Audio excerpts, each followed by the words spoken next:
Hello everyone. जैसा कि आप लोग जानते हैं एसएससी सीएचएसएल को बस अब लास्ट के ही कुछ दिन बच गए हैं, जो कि बहुत इंपॉर्टेंट एंड बहुत क्रूशियल डेज़ हैं। इन बचे हुए दिनों में आप किस तरह कौन से टॉपिक पे कितना ज़्यादा काम कर सकते हैं, कितना ज़्यादा अपना समय दे सकते हैं, वो हमें कैसे पता चलेगा। वो हमें इस तरह से पता चलेगा कि किस टॉपिक से कितने क्वेश्चंस एग्ज़ाम में पूछे जाते हैं।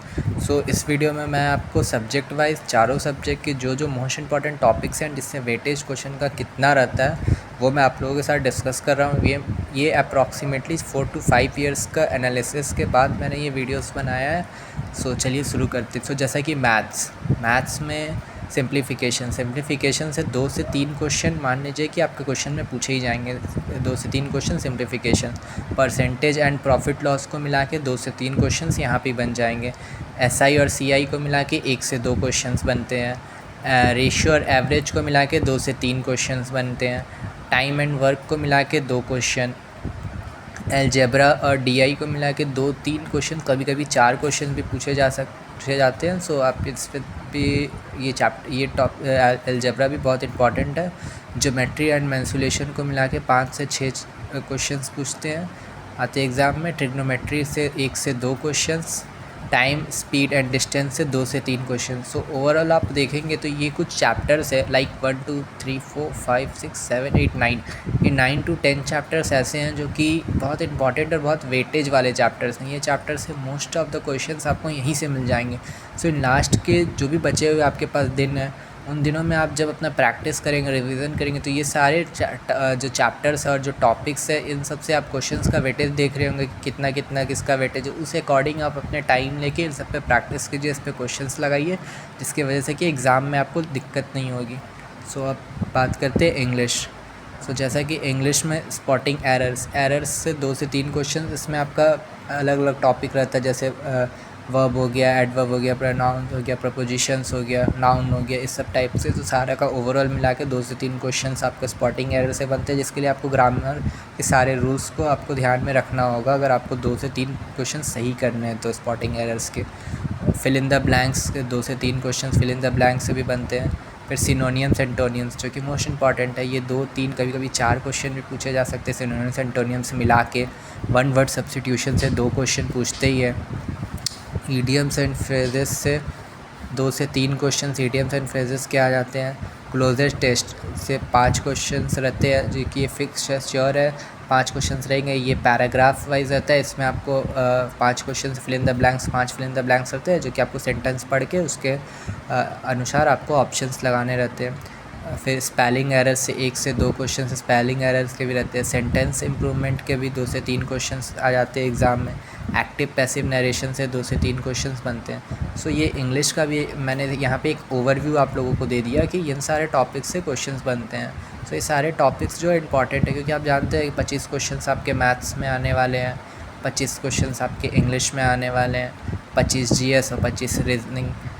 इस तरह से आप अभी बचे हुए टाइम में ना पूरे सिलेबस कुछ करना चाहेंगे रिवीज़न, या पूरे सिलेबस को एक अच्छे से पढ़ना चाहेंगे, तो उसमें आपको टाइम टेकन लगेगा और अच्छे से रिवीज़न नहीं हो पाएगा।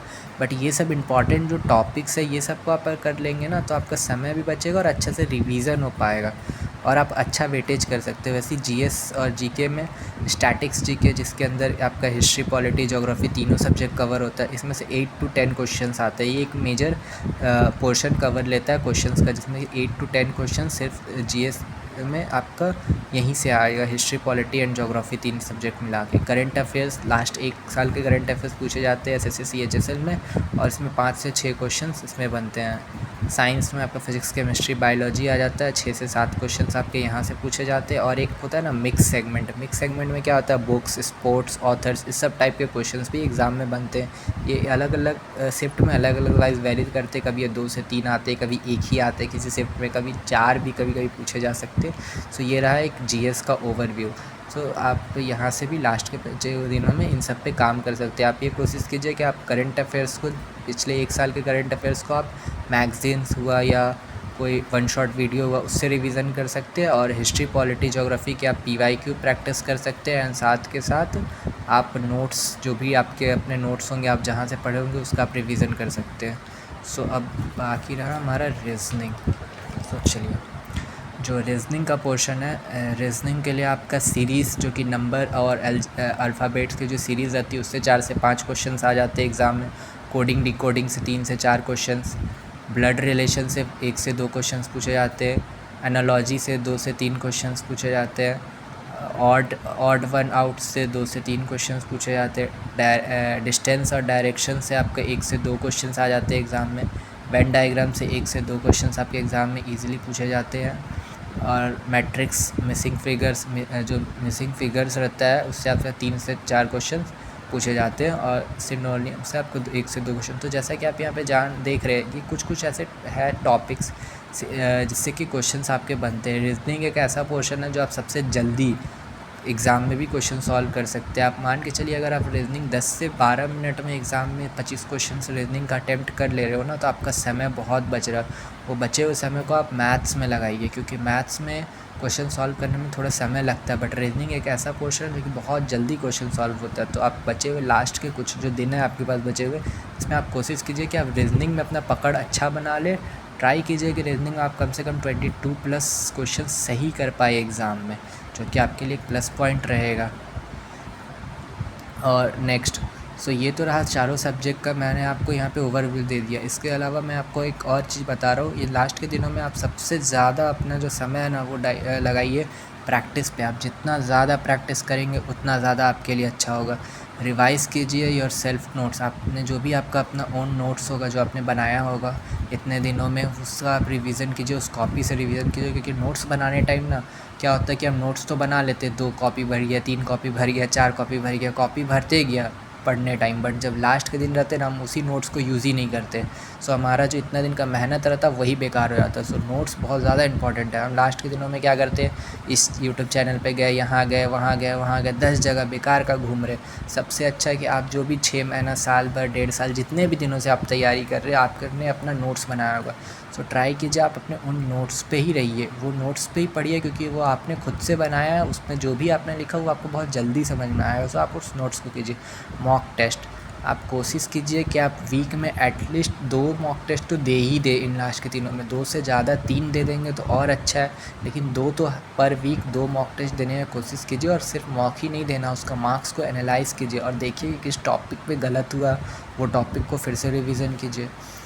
लास्ट पी वाई क्यू आप पिछले 5 साल के अगर आप पी.वाई.क्यू का रिवीजन कर सकते तो बहुत अच्छा है, नहीं तो एटलीस्ट कम से कम 2 से 3 साल के पी.वाई.क्यू का तो आप रिवीजन कीजिए। 2 से 3 इयर्स के पी.वाई.क्यू को आप रिवाइज़ कीजिए अच्छे से।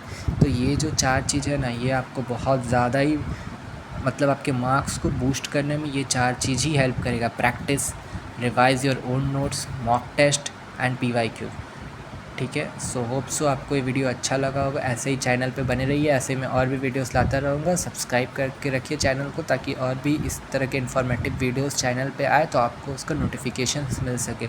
So thank you so much. और मैं प्रैक्टिस के लिए एक वर्ड और बोलूँगा कि इसमें आप कोशिश कीजिए कि डेली 25 क्वेश्चंस का एक पर सब्जेक्ट में 25 क्वेश्चंस का सेट लगाते जाइए। जैसे कि 25 क्वेश्चंस आपके आप रीजनिंग में लगा लीजिए, 25 क्वेश्चंस आप मैथ्स के लगा लीजिए, 25 क्वेश्चंस आप इंग्लिश के लगा लीजिए, 25 क्वेश्चंस आप जीएस जीके के लगा लीजिए। ये तो आपका एक प्रैक्टिस का पार्ट आ गया, इसके अलावा मॉक है। सो इस तरह से आप अपनी लास्ट के दिनों को यूज़फुल बना सकते हो। So thank you so much.